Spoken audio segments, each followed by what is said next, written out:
Welcome back my channel. কেমন আছো সবাই? আশা করি সবাই অনেক ভালো আছো। গুগল পিক্সেল ফোন নিয়ে আর নতুন কিছু বলার নাই। এই ফোনগুলো এক কথায় বলতে গেলে অসাধারণ পারফরমেন্স, আর এই ফোন দেখতে খুবই প্রিমিয়াম এবং রেয়ার।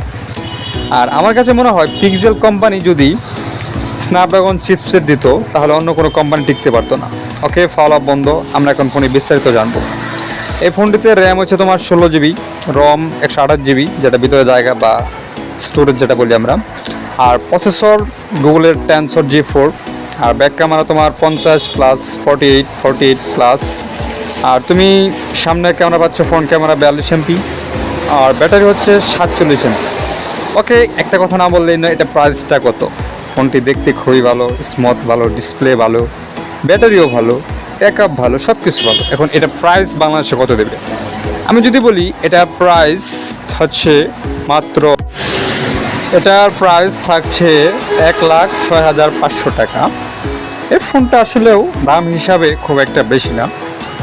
তবে তুমি যদি অন্য অন্য কোম্পানির ফোনগুলো দেখো, যেমন ধরো হাওয়াই ম্যাট X3, এটা ফোন তোমার প্রাইস হচ্ছে 3 লাখ টাকার উপরে। তারপর অন্য অন্য মানে বাজেটের তুলনায় স্যামসাং S20 আলট্রা, এগুলো কিন্তু মোটামুটি ভালো ফোনের ভিতরে এটা প্রাইসটা একটু কম আছে।